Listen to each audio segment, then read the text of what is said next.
Sebab sekarang ini mereka berada dalam keadaan dilema yang amat berat. Dilema yang amat berat. Hari ini, ada seseorang mesej saya. Dia kata, benarkah dakwaan bahawa 10 orang ahli parlimen, 10 orang ahli parlimen Parti Keadilan Rakyat PKR akan melompat dan menyatakan sokongan kepada Perikatan Nasional? Baik, saya kata, mana dia dapat teori ni? Saya tanya, mana dia dapat teori ni? Kalaulah yang kata 10 orang tu daripada UMNO, logik lagi lah teori tu. Logik lagi lah. Kita tahu dalam UMNO ni pun ada yang pro kepada PN. Itu lagi logik.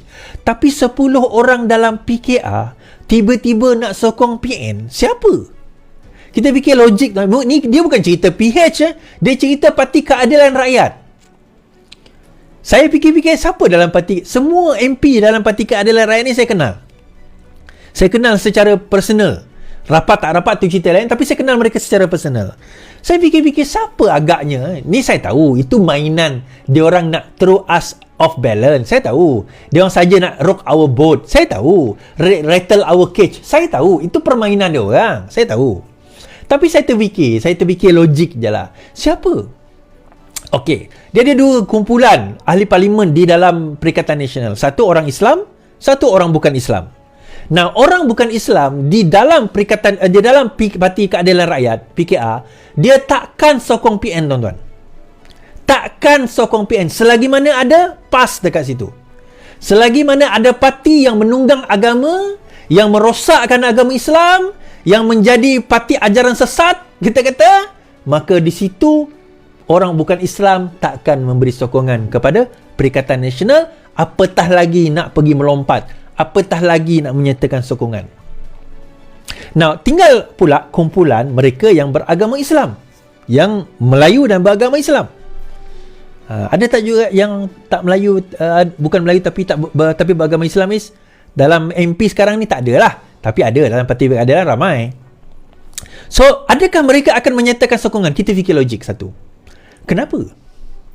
Mereka berpuluh tahun berjuang jadi kerajaan, tiba-tiba dah jadi kerajaan, tiba-tiba nak menyatakan sokongan kepada pembangkang. Untuk apa? Logik tak? Dan kalaupun 10 ini menyatakan sokongan kepada kerajaan, saya nak tanya, tumbang ke kerajaan? 152, 51, salam 51, 152 tolak 10 ada 142 lagi. Masih lagi tak tumbang kerajaan. Macam saya kata malam tadi lah. Tolak lagi 10. 132 masih tak tumbang. Tolak lagi 10. 122 masih tak tumbang. Tolak lagi 10. 112 masih tak tumbang. 4 kali tolak pun masih tak tumbang. Jadi kalau tak tumbang, buat apa 10 ni nak suicide, pergi sokong dia ada parti, tapi lepas itu jatuh kerusi, dan untuk apa? Now, sebaliknya tuan-tuan, sebaliknya apa yang berlaku adalah ni saya nak share satu cerita. Ni daripada kawan saya juga, YB Arafat. Nampaklah. Alright.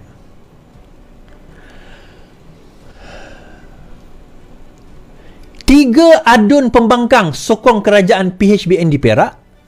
Naib Pengurusi PKR Perak Muhammad Arafat Variasi Muhammad mendakwa sekurang-kurangnya 3 adun pembangkang menyokong kerajaan negeri PHBN. Bagaimanapun, Ketua Pembangkang Negeri Razman Zakaria menyifatkan dakwaan itu sebagai provokasi politik murahan. Laporan memetik media Arafat gambar bawah berkata, 2 adun telah bertemunya bulan lepas dan bulan ini untuk menyatakan hasrat mahu membantu rakyat dan mengukuhkan lagi kedudukan kerajaan perpaduan negeri Perak dengan menyokong kepimpinan. Pemimpin PKR itu yang enggan mendedahkan nama adun berkenaan berkata ketiga-tiga mereka tidak akan meninggalkan parti masing-masing. Mereka duduk dalam parti mereka, tidak menyeberang, iaitu duduk bersama di dalam blok parti pemerintah di Dewan Rakyat, tetapi lebih kepada menyokong kepimpinan Menteri Besar Perak Sa'arani Muhammad, katanya. Arafat berkata ketiga-tiga adun itu yakin dengan kepimpinan Menteri Besar dan Perdana Menteri Anwar Ibrahim di peringkat negeri dan persekutuan. Pada masa ini PHBN mempunyai 33 kursi, manakala PN mempunyai 26 kursi. Kalau tolak 3 jadi 23, 33 jadi 36. DIP mempunyai sekurang-kurangnya kursi tertinggi iaitu 18 kursi dan PAS pula 17 kursi. Nah, saya tambah lagi apa yang Arafat ni kata. Dan bila Arafat ni kata, tuan-tuan, ni bukan benda baru, ni benda yang saya bincangkan juga. Bukanlah dengan Arafat, tapi kita bincangkan juga dan kita perhalusi. Dia macam ni. Saya sarankan, pertama sekali kerajaan kena jelas dan kena ada MOU yang tersedia. Kena ada MOU yang tersedia sekarang ni. Maksudnya kerajaan sudah ada MOU yang dia boleh sediakan, yang ada untuk memastikan kalau sesiapa yang melompat, mereka sudah clear dengan apa yang berada, apa yang pernah mereka lakukan kalau sekiranya mereka menyokong kerajaan. Itu yang pertama. Yang kedua, ada 3 lagi ahli parlimen. 3 lagi ahli parlimen Perikatan Nasional yang akan menyokong kerajaan PMX. Tadi Arafat kata, YB Arafat kata 3 daripada Perak. Saya kata 3 lagi daripada Perikatan Nasional yang akan menyokong PMX. Nah, rundingan itu sudah ada, pertemuan itu sudah berlaku, pertanyaan itu sudah ada. So, mereka gabra. Disebabkan mereka gabra itu yang keluar cerita 10 orang PKR nak pergi sokong. Kat celah bedah mana yang dia nak pergi sokong? Kalau sekiranya kita kata, dalam keadaan sekarang ini, dia nak sokong macam mana?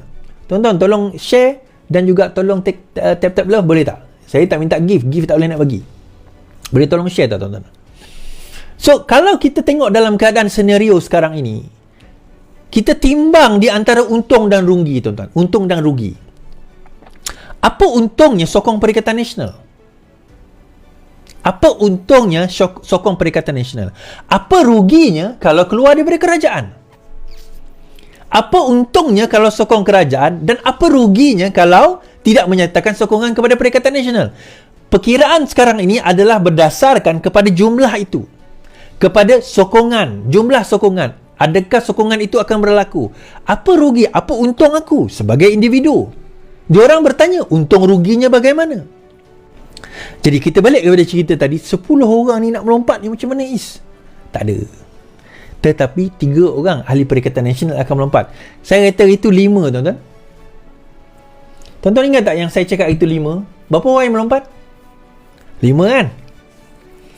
Dah 5 dah. Itu 4 saya macam nak lompat tak lompat Muhammad ni, nak lompat. Akhirnya lompat juga. Akhirnya saya baik, betul 5. Kalau tidak, kena maki aku. Kau kata 5 Is, tak ada pun 5 melompat. Dah melompat 5. Sekarang ni saya kata 3. Cuma ni saya bagi disclaimer sikit. Disebabkan oleh 5 yang melompat itu, punyalah besar kemaluan mereka.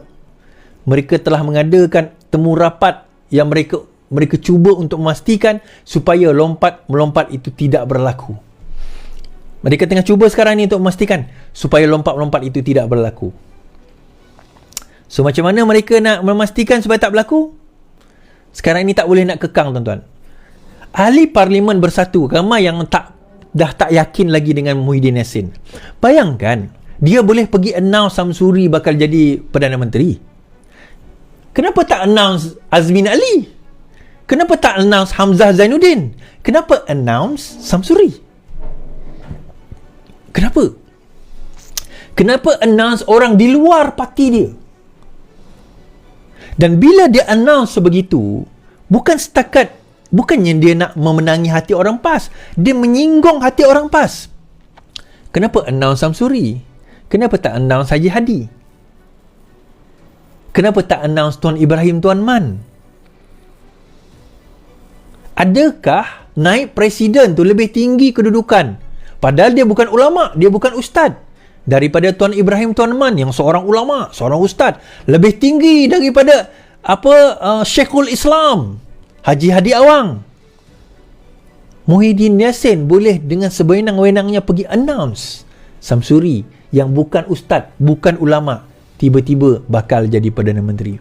Itu sudah menyinggung perasaan orang PAS, dalam masa sama menyinggung perasaan orang di dalam perikatan, di dalam bersatu. Sehingga Hamzah, ada yang mengatakan sepatutnya Samsuri itu jadi ketua pembangkang, bukannya Hamzah Zainuddin. So, adakah kemungkinan perkara tersebut akan berlaku? Ya. Kemungkinan besar perkara tersebut akan berlaku. So, tuan-tuan, itulah dilema dinamik politik yang berlaku dalam negara kita.